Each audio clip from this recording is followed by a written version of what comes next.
It's June 1st, 2025.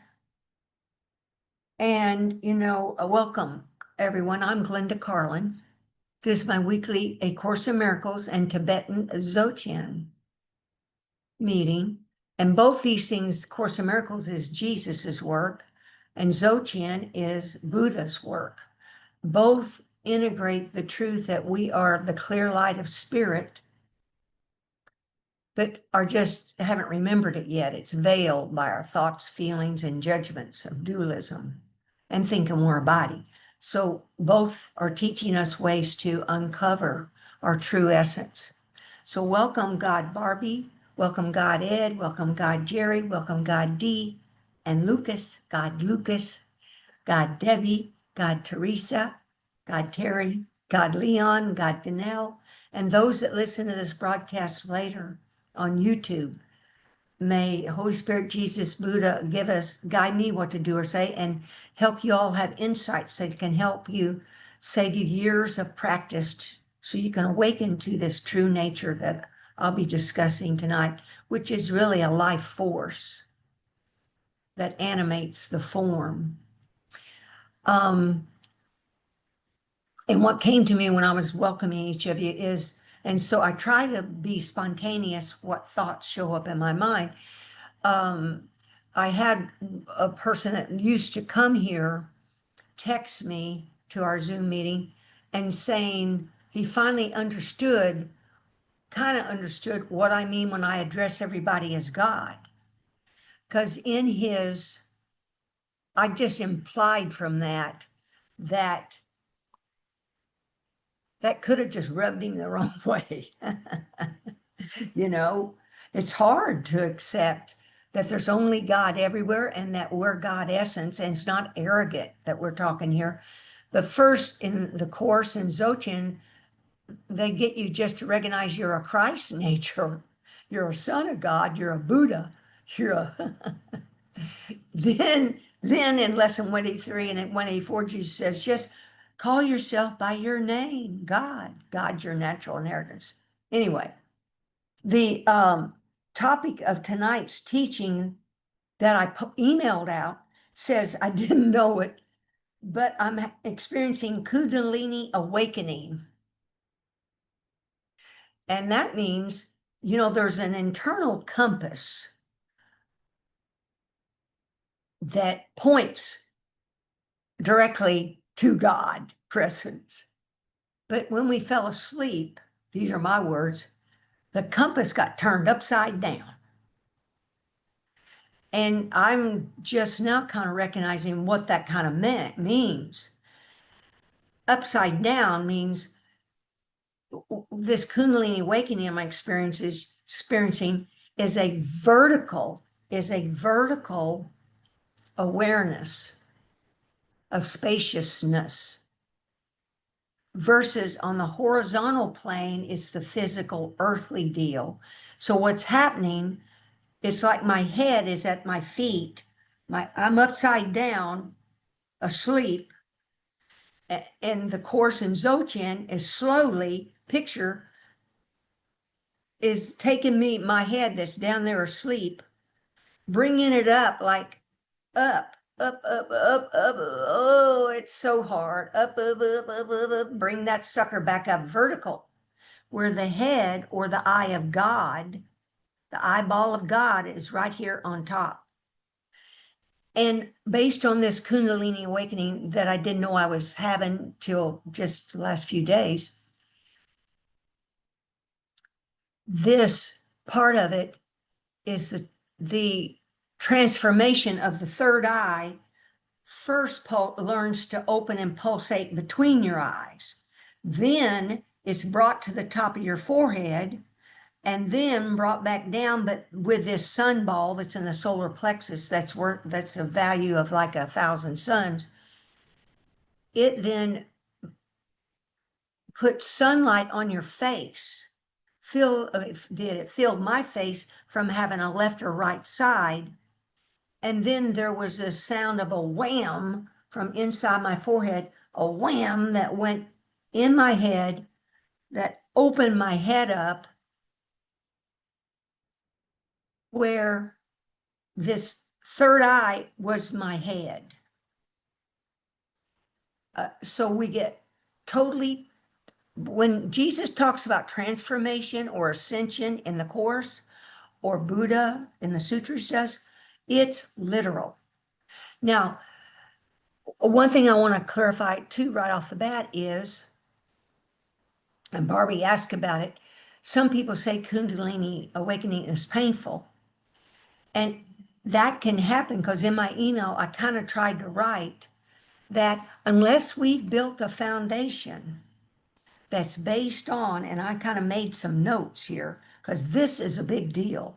What you all are each doing now is building up a foundation where your mind is awakening, your heart is opening, the mind and heart will join, yin and yang will awaken and join, breath and energy will join, and central channel breathing occurs, because what's that doing? That's kind of starting to open the chakras and these meridians and nadas. I don't know all the words, but it's a whole subtle light body underneath this physical body, which is your light essence.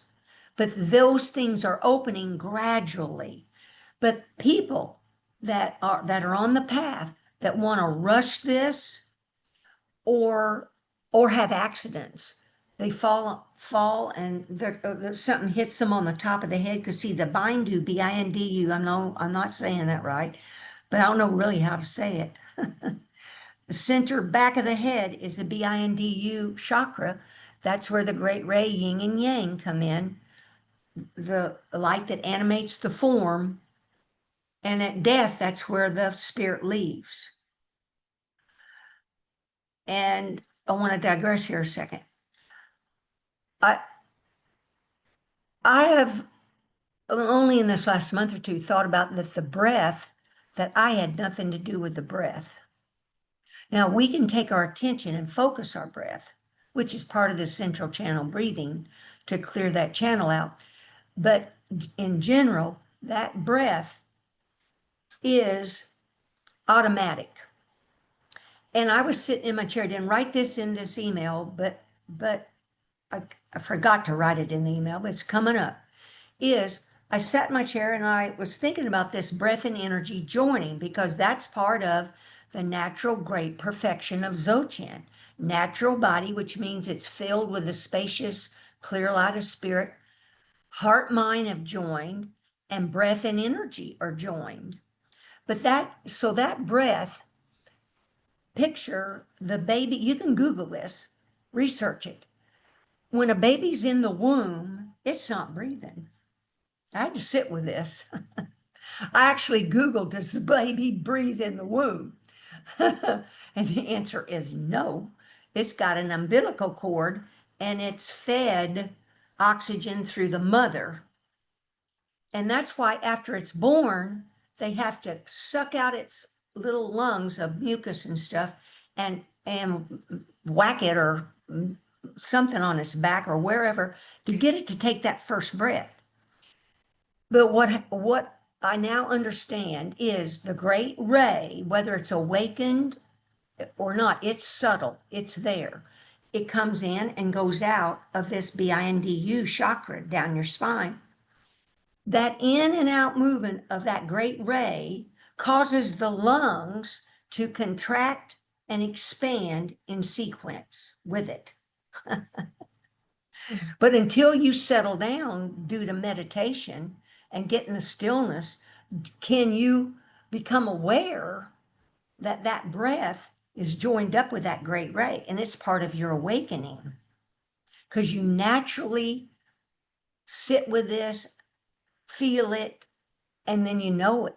But anyway, I digress. What I wanted to say is, so people can get hit on the top of the head, they can fall off a horse, they can fall and hit their tailbone. Accidents can cause this Kundalini, which is the life force in the root chakra, to open without them having any spiritual practice. And then it's painful. They can be psychotic. They can have to go I get some doctors may not even know what's going on and cause issues because they're treating them for something else versus what really is happening. But there are websites and professional people that have handled this for 30 years. And on June 2nd, I listened to a podcast that was called The Power and Mystery of Kundalini. I recommend this on YouTube, The Power and Mystery of Kundalini. And there's a lady in that 4-person panel named Bonnie.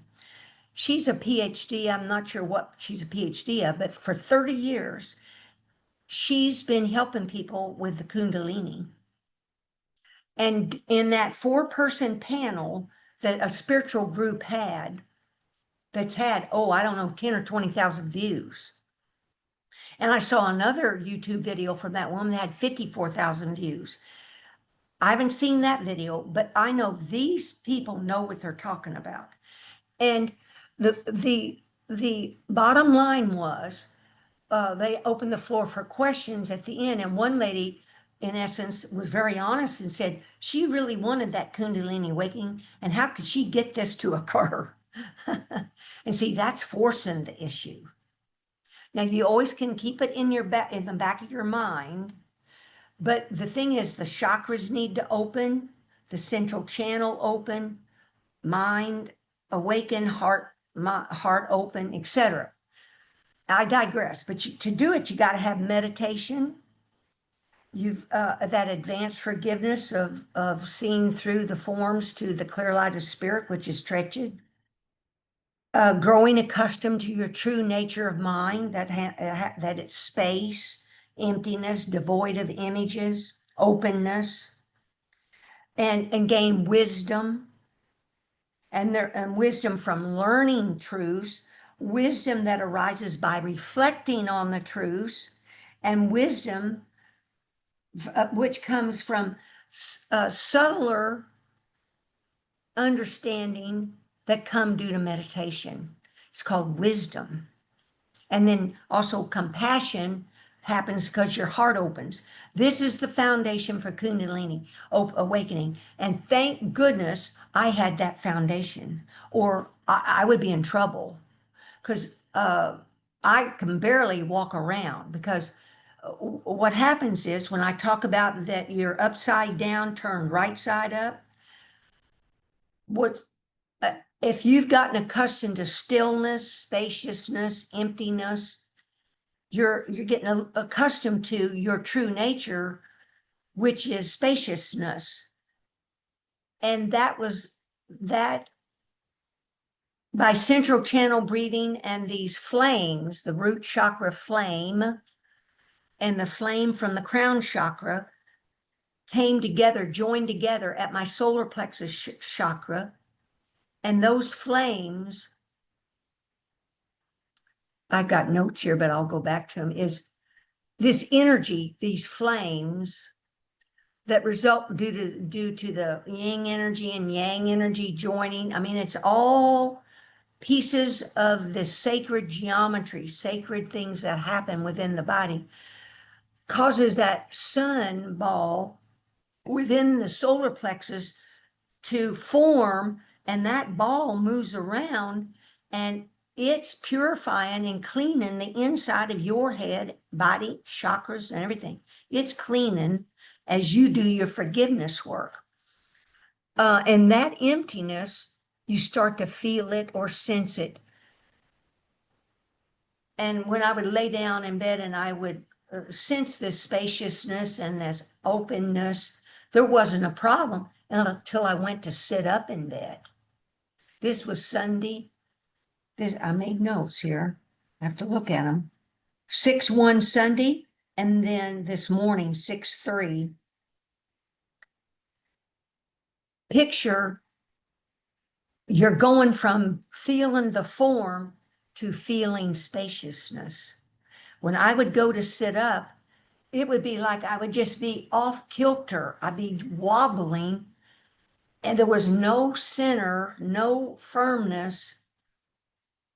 And then this morning I felt like waves all I can describe it is of spaciousness was going through my form, because that's God presence, spaciousness, emptiness, openness. But waves of this were swirling through me. And what it's doing, it's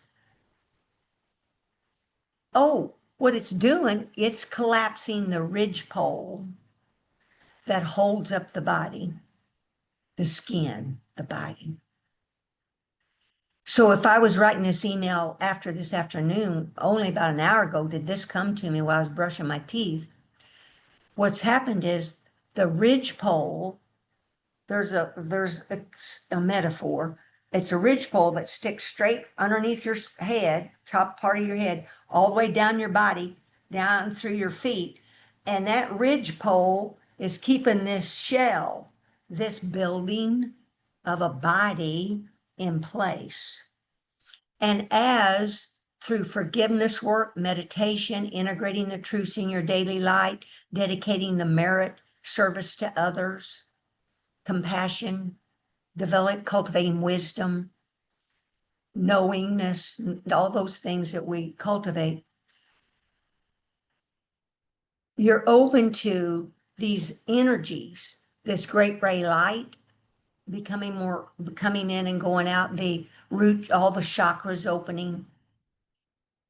And as they open, more energy is produced, and that sun ball is healing the inside of the body and the head, to where finally that ridge pole that's made up of thoughts, beliefs, feelings, and sensations that have formed up that solid pole that's been holding this body up, it collapses. And there's a wham, a boom sound, and then silence.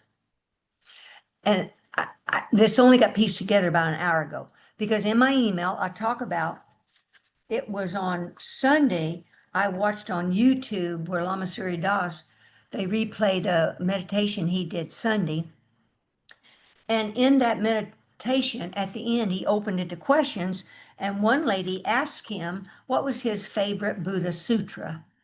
He named off two, but then he said, oh, I got to find it. He said the favorite one's called the V Sutra, V like Victor, and it's spelled Vimalakirti Sutra. I had to Google this. And what he said was, in the end of the teaching, there's like a thunderbolt and silence that was experienced by a layperson. I really didn't know what he meant by that, but okay. But then, but then 6/1 Sunday, I was meditating. It's in my email. I was meditating, and what's wild is the synchronicity of what happens in our lives. But last Tuesday, I was talking to you all about this holy ritual tool called the SHRI, Yantra, Yantra. Oh man, it's worth me bringing that up again. It's this, it's this spiritual tool that these high advanced lamas tukus use in ritual meetings, ritual ceremonies.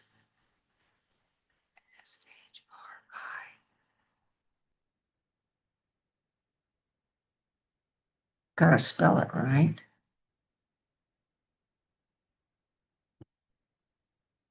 Let's see if I can find that little bit. Remember last week I was finding it for us? Oh, it was in my email, but that was that. Let's see if I can find it. It's that beautiful picture of,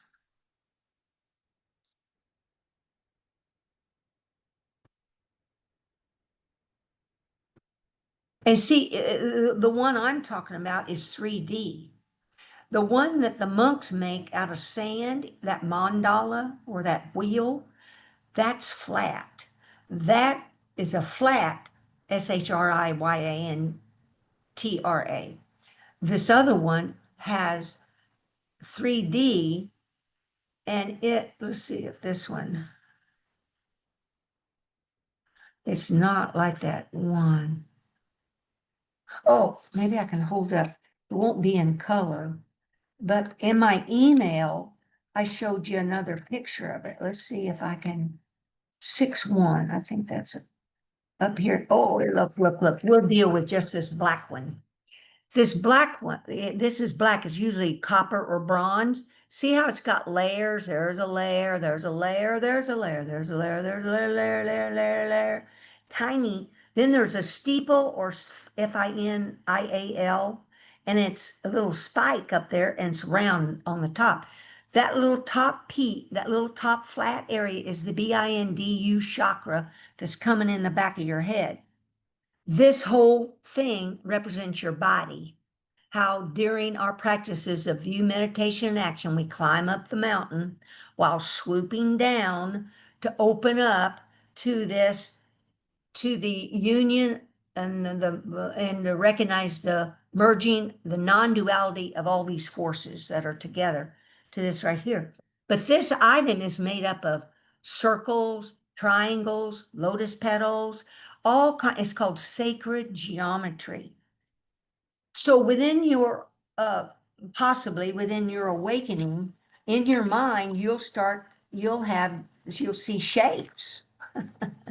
That's part of the awakening process because your chakras are opening up, and your whole body made up of this sacred geometry is opening up. Now what I wanted to share is, so in that meditation, I looked in my mind, and I'm not kidding you. I took a double take. There was that yantra in that goldy shape sitting right there in my mind. I went, well, I know what that is. Now picture, if Holy Spirit had led me the week before, somehow the week before then, in my experiences and my Googling, I came to that a holy sacred ritual tool, because it had come to me that the great ray yin and yang have to be joined as they come in our body. And that I found out they come in back here at this sacred chakra, which you will not find hardly anywhere, called BINDU chakra. But sitting in my mind was that ritual tool, and I was looking at it. All of a sudden it disappeared, and there was a boom sound, and then silence. And I felt still, I felt whole, full, calm, peaceful. I didn't think anything of it, folks. I just thought, well, I got a vision. There's another vision showing me heaven and earth is joined together within that sacred ritual tool. The lower chakras in the body from the navel down are the earthly plane chakras, and from the navel up are the heavenly chakras. Those two chakras, the earthly chakras got to open up first, and then they fuel and energize the upper chakras. But anyway, those two, when they join, heaven and earth are joined within your body, and that's exemplified in that tool. And now I know what the boom means. Boom means, Kareem's coming in, is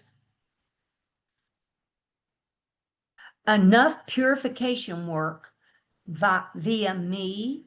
And then the biggest deal is this channel breathing, where I started stretching my mind 10 directions. It's in my email. It's a whole big deal. Without the stretching of my mind and learning how to breathe up and down this central channel, because these chakras are all lined up along the central channel and up in your head. The central channel goes straight down as far as I see it. It could be further back in the head, but like straight down the center of your head down. The crown chakra's up here, third eye, throat, heart, solar plexus, below the navel, sacral, then there's root, and your legs, and then your feet and hands have a chakra. Then there's a chakra that's right 2 feet into the earth that you ground yourself. You want to crinkle, squeeze your toes into the earth. You want to ground yourself. etc. Because as these experiences occur, or you're practicing these truths, you're rising up.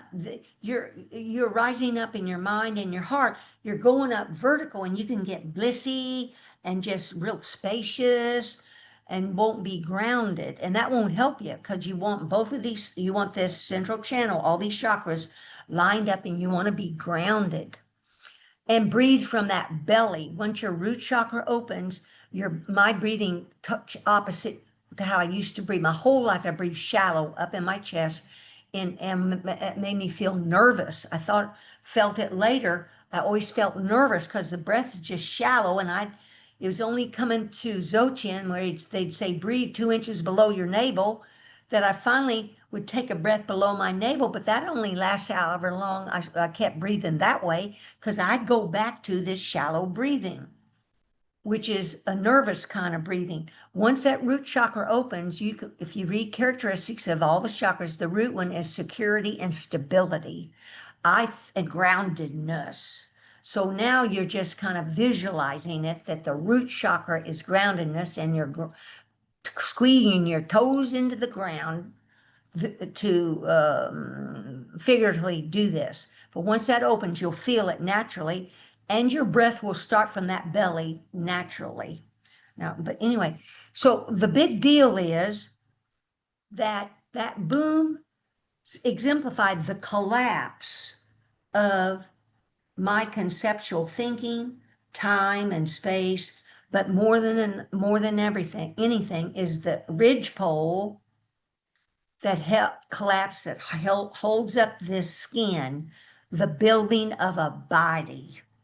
Because usually you talk about ridge poles that hold up the roof of a physical building that's got a roof. Well, just think about it. You got a ridge pole inside you that's running straight down your central channel.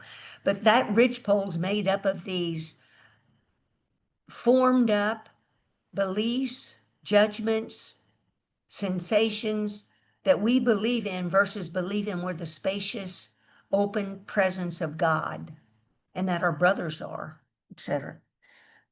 And that boom was 6-1. Now, I want to go back to my notes, because there's a few things that need to be covered. Lay this here so I can get. Oh, I want to go back to that group that had that spiritual meeting, and it was a big hall. I don't know how many people were there, but anyway, there were 4 people on the stage in the panel.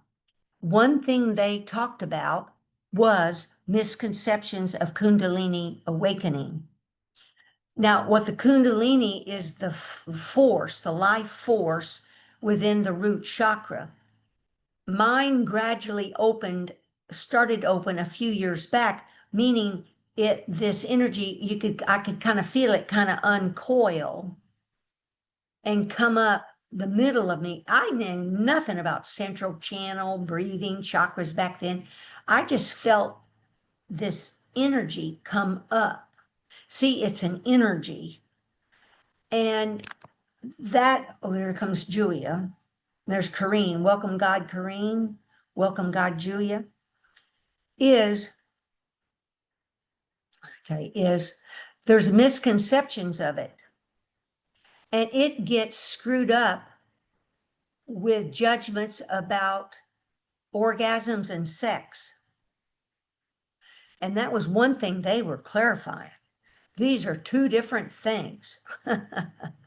Because realize, so people don't want to talk about the root chakra or the pelvis area or the Kundalini, because of, and you got to be careful who you talk with it with. We can talk about it in a group like this, is because sex, orgasms, climaxes get labeled good or bad, sinful or holy, etc. It's just natural.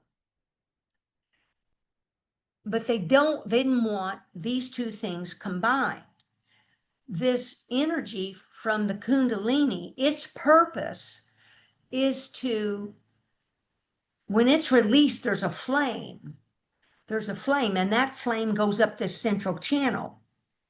And as the crown chakra opens, in my different weeks I've been, when I write experiences, the crown chakra opens with that lotus, thousand petal lotus forming a top knot on top of the head, with the little steeple that's got the lotus balls on it that represent the five wisdoms. And then at the top of that, that's the steeple's the Fin. Oh, I'm spelling it right. IAL. It's a steeple, a straight spike. That represents your connection to the great ray that's sitting on top of the Buddha's head. Well, that's on top of your Buddha's head too, but it'll form up in this transformation. But sometimes on top of that steeple will sit a flame. Other times, once the flame of the crown chakra meets the flame of the root chakra, that's when like that pearl can be formed and go on top of the finial or the spike. But when the root chakra and the crown chakra join, that is a big deal. And I forget if that happened on June 1st when I was meditating. Let's see if I can find my notes. Yes. No, it was June 2nd. Yesterday, there was a joining of this. Well, first I should preface this, on Sunday, June 1st, in meditation, the flame from the root chakra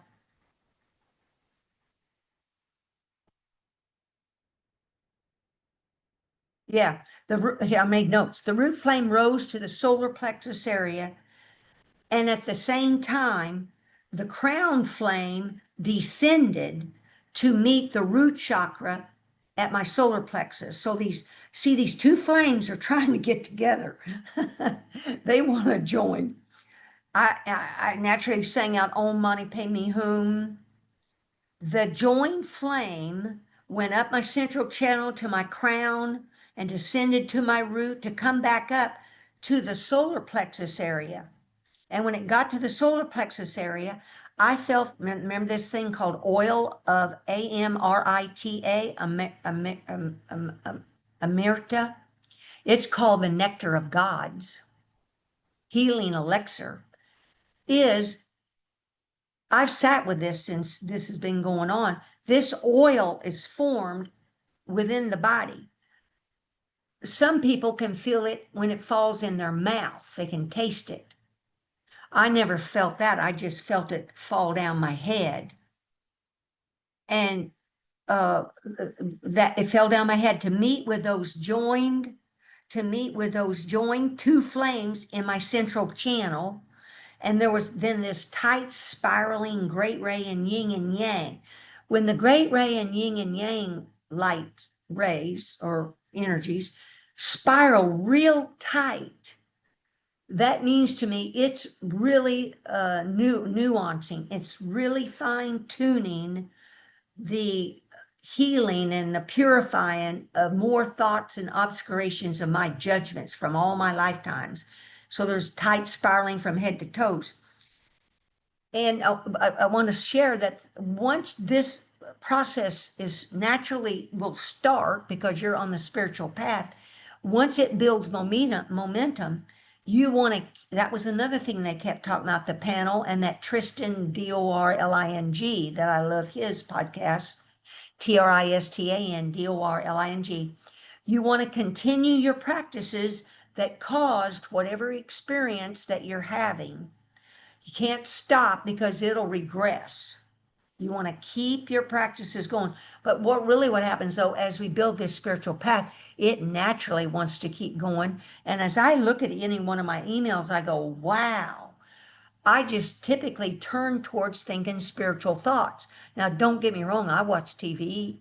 I visit with people. I'm not always sitting in my chair thinking spiritual thoughts, but predominantly,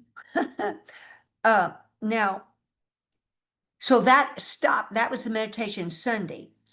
I'm talking about this joined two flames. Then Monday, I on purpose called up the root chakra flame and joined it with the crown chakra flame at my solar plexus. Because see, I'm picking up on solar plexus means sun, S-U-N. It's a powerful, it's 1,000 times more bright than our sun. So let's use it. We can use its light energy to help heal and purify our body and mind and heart. But anyway, I called them up. I've joined them together. By joined, I saw the left side of one flame and the right side of another flame join, and I sat them right by that solar plexus chakra, the sun ball. And then I took my attention and breath, and I looped the great ray and breath from my crown chakra down my body through the root chakra into the ground and back up, and looped it in circles. Looped that energy in circles, but at the same time, the energy, the great ray, yin and yang energy, was looping. I kept the two flames joined at my solar plexus.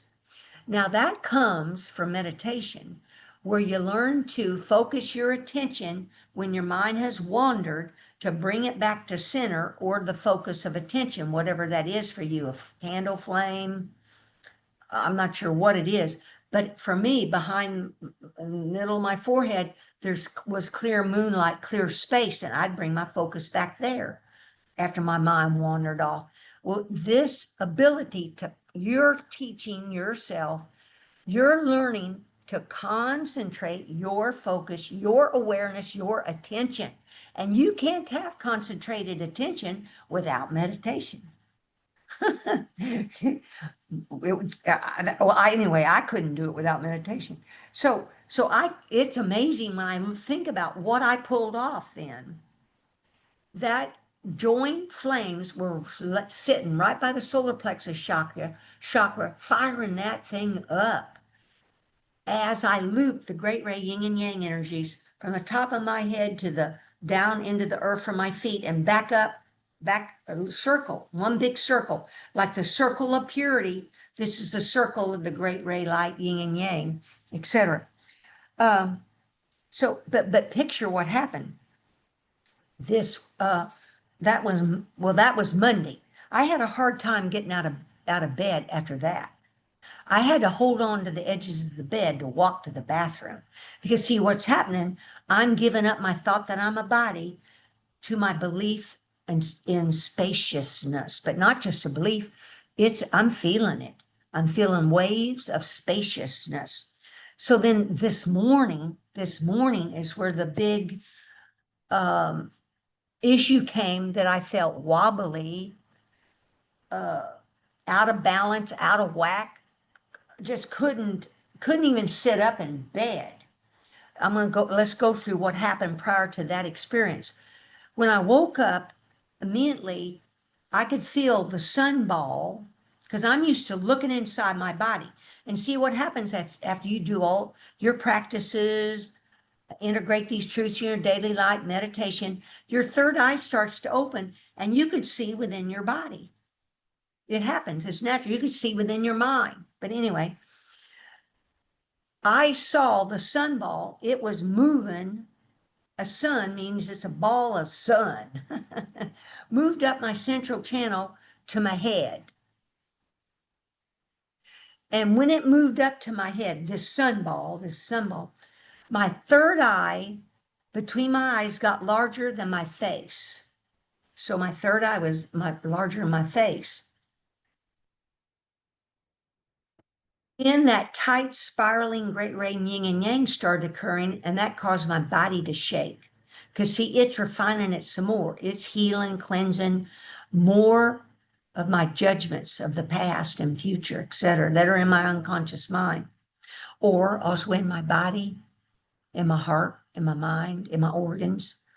All these chakras.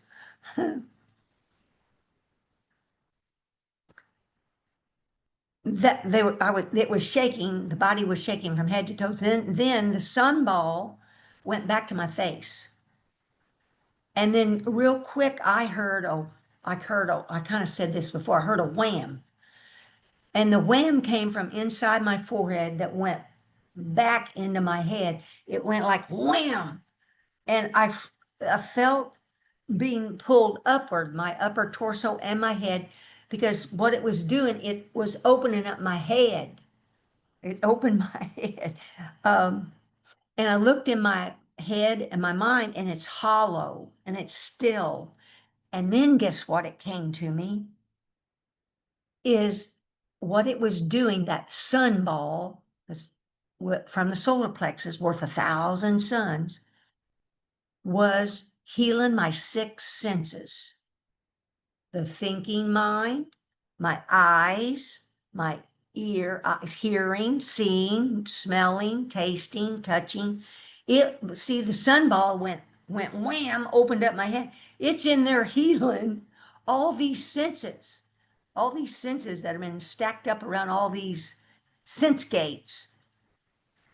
And I heard my ears pop. I started to yawn. I heard the ocean in both my ears. My throat, I was coughing. See, my throat chakra is opening. See, all this stuff is literal. It's literal.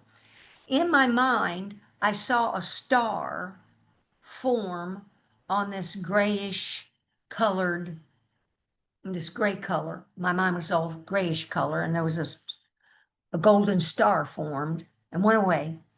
Then I saw the great ray tube, and it was grayish on the inside, but at the end of the tube there was a white round light where the great ray tube meets the vast spaciousness of source. And then another time inside the great ray tube where it meets source, there was a black circle. And then there's iridescent swirling object. Now, all this is meaning is this is more geometry, right? Everything's getting opened up. I'm getting accustomed to seeing circles and stars and iridescent colors, etc. And I realized the sunball had opened up my head. And then all of a sudden I saw that my head was a transparent eyeball, was God's eyeball. It was wild. Because that Meister Eckhart talks about the eye from which God sees, I see God is the eye he sees me. Well, that means there's only one eyeball, but I never got that. I only sort of got that recently. Now I'm starting to understand it. There's only one eyeball. And from that eyeball, you're looking out, and guess what? You see purity. Because in A Course in Miracles, Jesus says, Holy Spirit looks out and he sees only himself, which is clear light, purity, pure spirit. Pure. In Dzogchen, it's spaciousness, emptiness, but not the emptiness that doesn't contain anything. This emptiness contains the whole God essence that's full, complete, perfect. I'm a Kenya. On my head is a transparent eyeball, a God eyeball.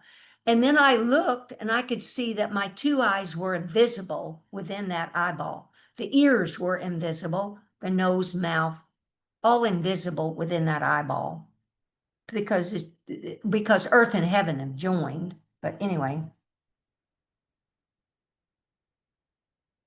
Oh, so I brought up briefly about sex a while ago, and I asked Holy Spirit if I was to cover this, and he said yes.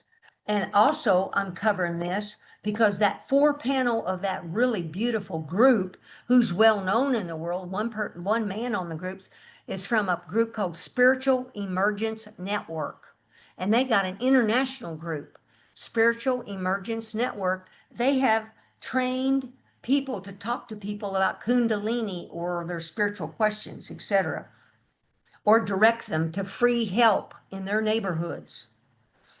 But on 6/2, I guess that would be last night, I decided to climax. So I did. But I noticed a difference. See, now we're talking here benefits to awakening the Kundalini or even opening up all these chakras, opening up your central channel, remembering what you are. Because the Son of God created these forms so he could experience what it feels like to be within them. So he's experiencing how it feels like to have an orgasm within a form. Well, as we awaken, then we become more sensitive. And like I've noticed, my sense of taste has changed. What I want to eat has changed. I can now sleep for 6, 7 hours in a row. I used to barely sleep 2 or 3 hours, etc. Because these are these senses. These senses are changing to naturalness, etc. But anyway, I found that the orgasm lasted longer and was not more intense, but just more pleasant. Just the whole thing was just more pleasant.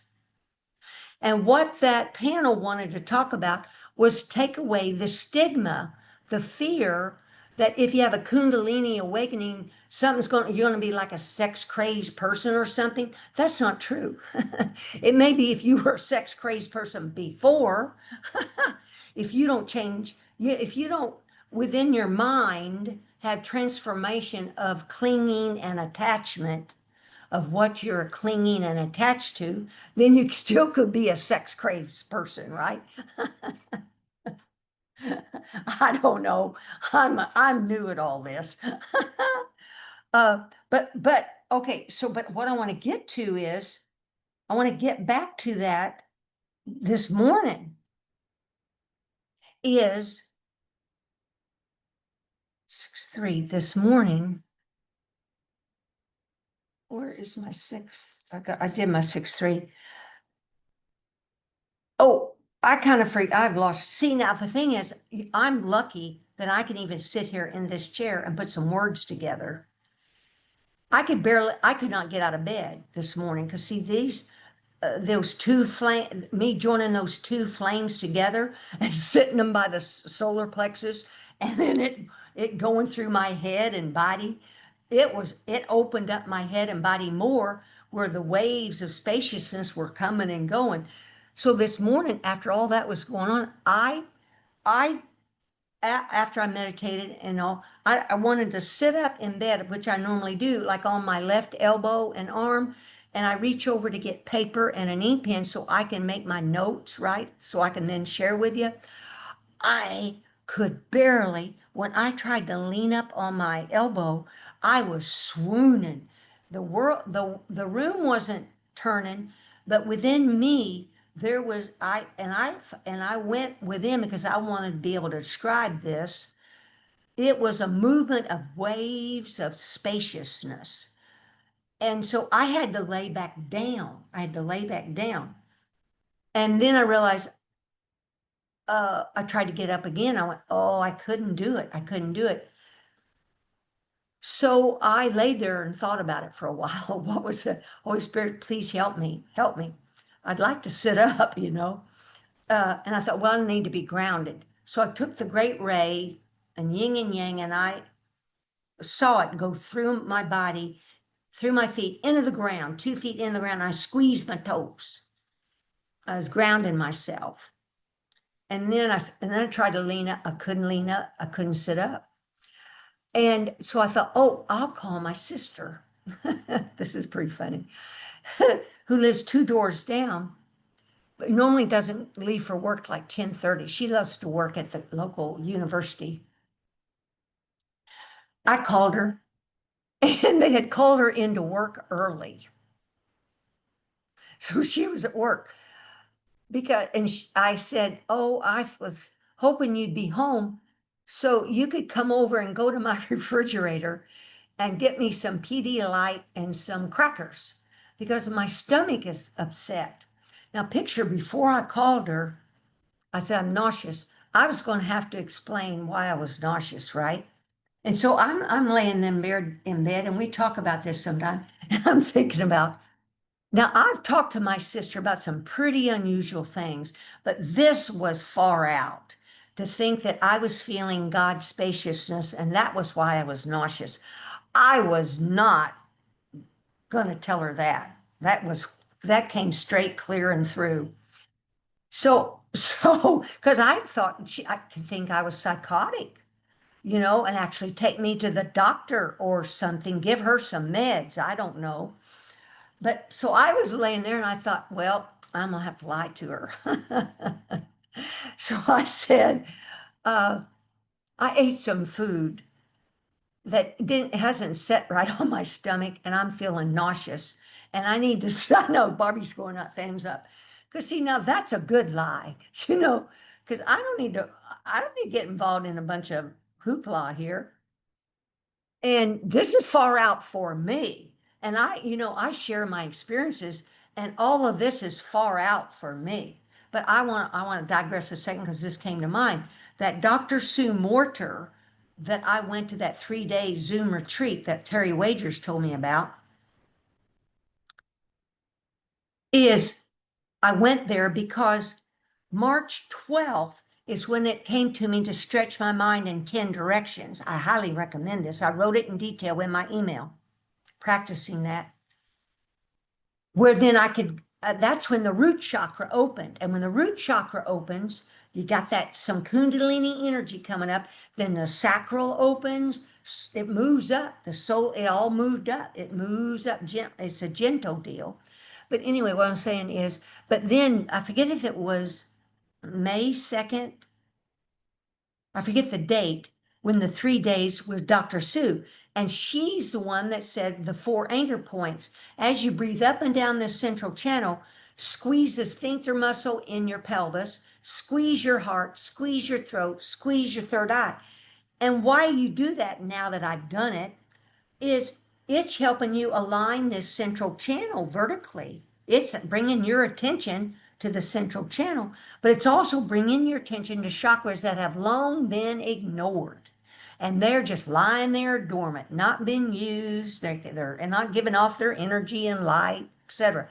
But anyway,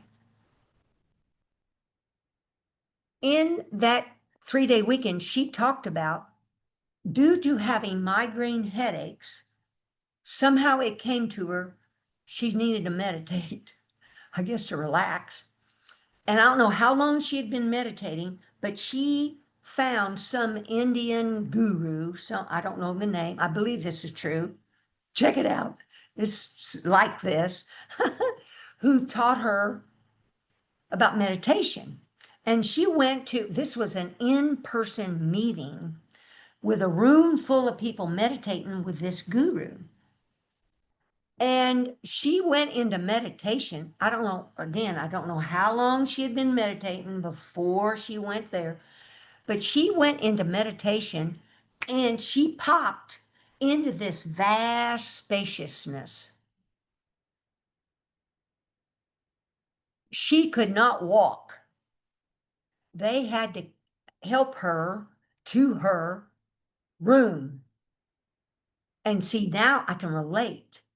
And it took her, I forget, 10 years, some years, she pieced together different things she had done along the way to where this occurred. And see, what's great about me, I'm not bragging, but great about you coming here with me is I'm sharing these experiences that I've had all these years. I forget how many years this has been. Because see, we can look back through these experiences and a person could see what I've done that built to this point. And you can pick and choose things you want to do. But bless her heart, that's what happened to her. But anyway, so my sister couldn't come over this morning. And because I only had on like what I have on. I think I only had on underwear on. I didn't even have a sleeping thing on. So I sure couldn't have my brother-in-law come over, right? I mean, I'm stuck in bed. So I'm laying there and I'm going, Holy Spirit, help me. And so I would ground myself. And see, it took a while to talk with her and then that conversation and then the other. So maybe 15 more minutes or whatever went by. And I thought, well, let me try this again. I thought, well, worst case, I talked to my sister, worst case, maybe I can crawl to the kitchen and get my Pedialyte and my crackers. because I'm not kidding you. I know enough not to put myself in danger. After all this spiritual practice, I don't need to hurt myself. So I kind of leaned up in bed gradually got my legs over the edge, gradually kind of sat up on the bed, and I was able to slowly do it without going like swooning, just wobbling and having to lay back down. And it's slow, and I kept my no flip-flops on. I kept my feet on the floor and squeezed my toes. And I hung onto the bed and the walls as I slowly made it to the kitchen. But that was this morning at like 8 o'clock. All morning long. Oh, after I got my food, I came with a cold washcloth. Because when I get nauseous or swooning, I wipe my forehead, my chest, my neck, and my face. So I came in and sat in my recliner and just bead with how I felt and ate slow. And that's what happens along the path. When and if you ever go to Zoom retreats or do some study that's 1 day, 2 days, 3 days with a licensed teacher of some sort, you really take in a lot of truths and information. And what happened with me, I'd come off from something like that. Excuse me. I'd feel like like my body and head had been run over by a truck, and Bobby's nodding her head because it's just full of all these spiritual truths. And it can take days. You just lean back and just rest to assimilate this information. Don't push yourself. And that's what I've learned to do, is not push myself. I would actually cancel things. Today I canceled doing a couple things. I didn't go to my daily Zoom meditation because I couldn't sit in this chair right here. I was reclined in my recliner. Okay. Let's see what I got here.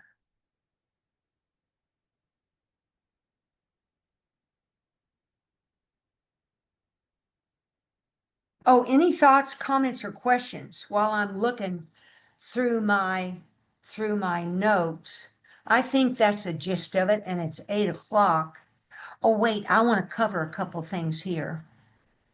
Oh, this is important. This is in the front page of my email. I want to correct something that I have said. I got to get a drink of water.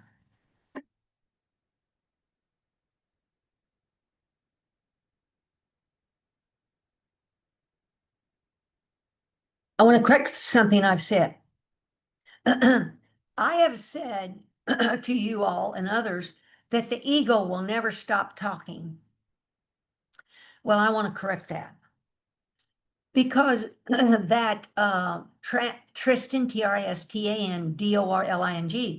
I was listening to one of his podcasts on samadhi, and samadhi has 3 aspects, and samadhi means meditative absorption.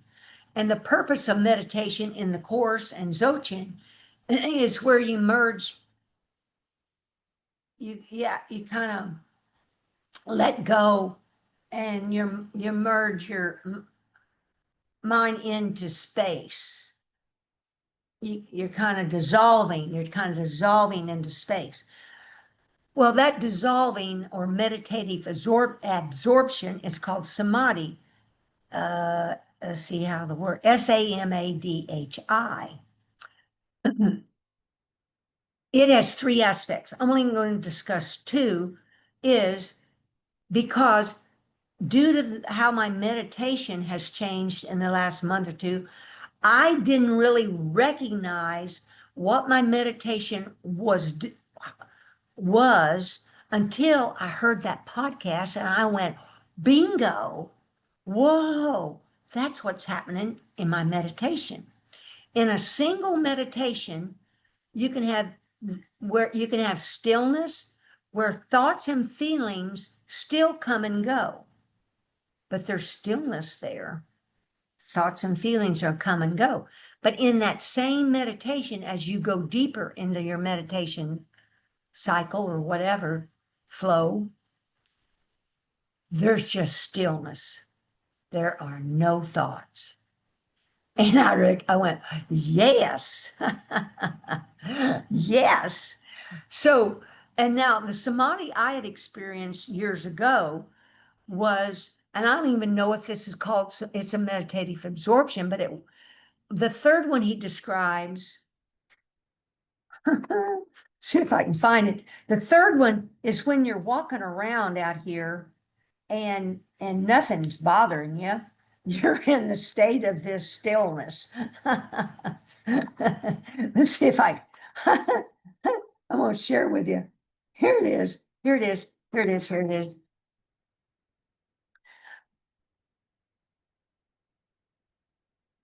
Okay, well, let's see. Oh, this is page 20. This is worth reading because this has come up. Wait, that's not, I want page 19. I want page 19. I do. All right, I'm going to read this whole thing. Now, I don't agree with the word trance. Let's get that straight. Because in meditation, a person should always be awake and alert, not in a trance or not asleep. And the body, the spine should be stacked like coins, and the head, the chin like level, the head just not firm, etc. Okay. In SAVIKALPA samadhi, there can be thoughts inside the meditation, but the meditation will not be disturbed or perturbed. The thoughts are like children playing in a room when the father's being absorbed in his studies. The children are playing, but they do not disturb him. So in SAVIKALPA samadhi, there can be a disturbance of thoughts and ideas, but the divine meditation that the seeker is enjoying will not be affected. Mean no wandering away, no distraction. But see, that comes with practice of letting things come and go. But if you don't meditate to learn to let things come and go, you sure can't get to the stage of being in stillness and letting thoughts and feelings come and go without just being distracted and going off with them. In NIRVIKALPA samadhi, there is no thought, no idea, nothing whatsoever.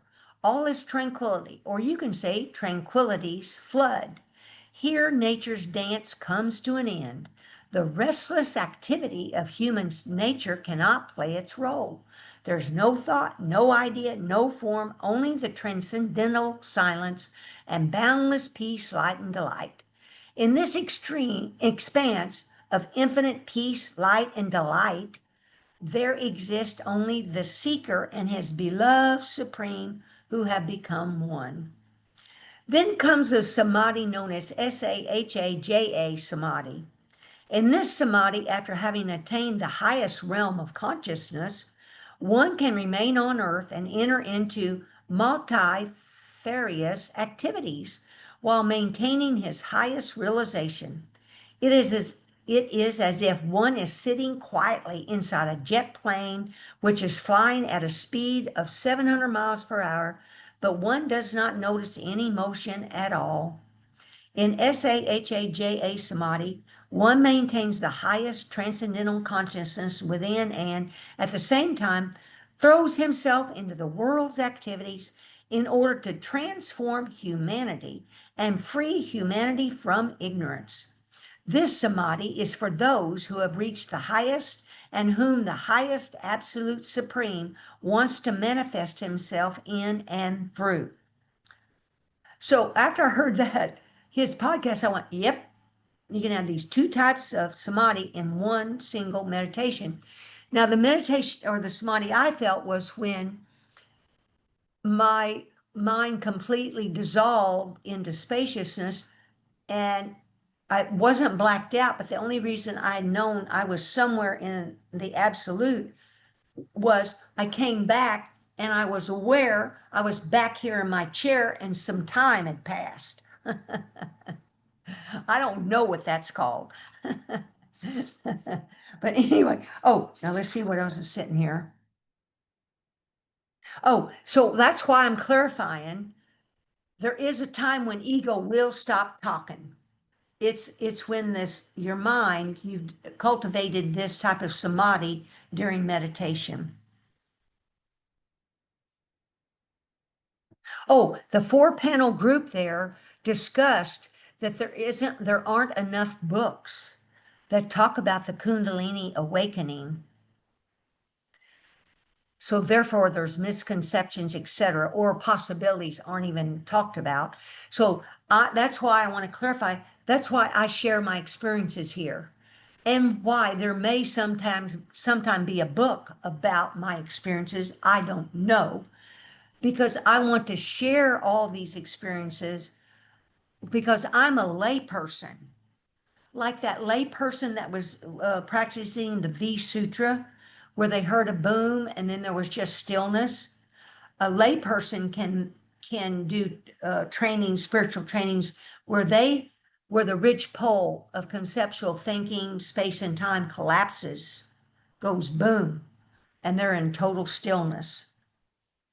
Um, Now let's see, I was on the,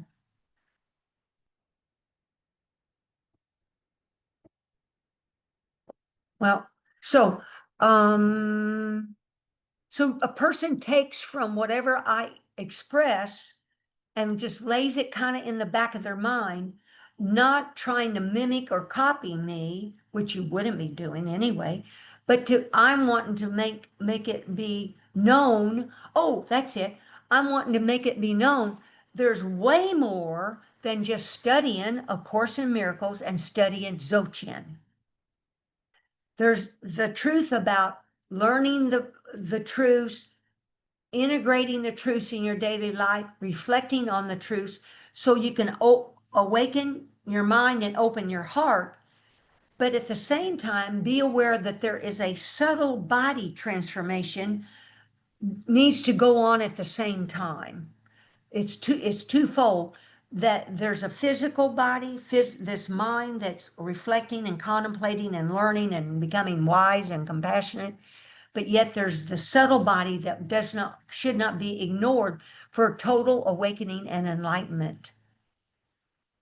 It's both. And granted, of course, there's no form in the absolute, but we're living in earth, wanting to awaken to the Garden of Eden state where heaven and earth are joined, and live and be awakened in our mind and our heart, mind awakened, to be aware of where this clear light spaciousness animating this form in this awakened state, and then you're enjoying this form and being of help, of service to humanity, to help them wake up from the delusion they've been incomplete, apart, or separate. But this twofold practice of the truths and then the experiences of light, prana energy, these sacred geometry,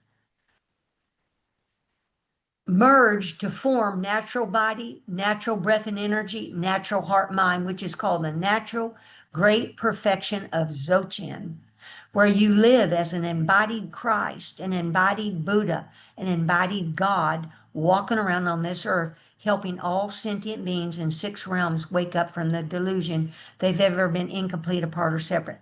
Period. Now, any thoughts or questions or comments before I stop the recording?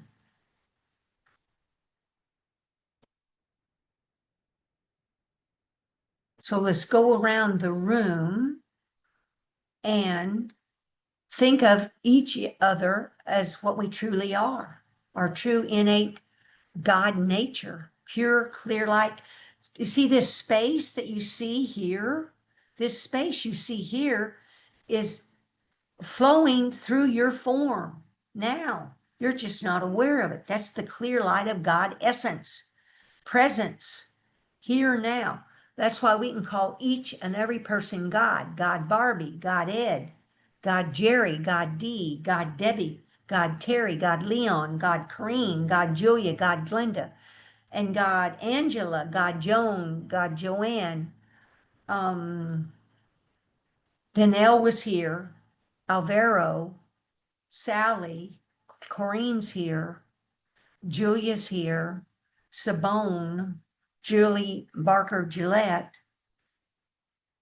Chaz Steffens, Casey Jones, Lorraine, Steve, Jerry's here, Gabby, Susan A., and all those that listen to my YouTube videos later. And that's lesson 183 and 184 in A Course in Miracles. Jesus says, the name of God is your natural inheritance, and call yourself by your name, God. I'm not making this up. In essence, God is everywhere or nowhere. Now it's called faking it while making it. I know some of you don't believe that you're God or your brother or sisters or the politicians are God, but they are. Their true essence is this God, clear light, spaciousness. So we fake it until we make it, meaning we practice this enough. Ultimately, the unconscious mind will believe what you're saying, and it will believe that about you. As you believe it about others, your unconscious mind believes it's you. This works both directions. Thank you, thank you, thank you. And I have gratitude for Helen Schuchman, Bill Thetford, who did the Course in Miracles, for Buddha, Dzogchen, all the tukus and lamas that teach Dzogchen and their teachings and books. And whoever invented Zoom, oh my goodness. Thank you, thank you, thank you. Okay, I'm going to stop the recording. Oops, about pressed the wrong button, Barbie.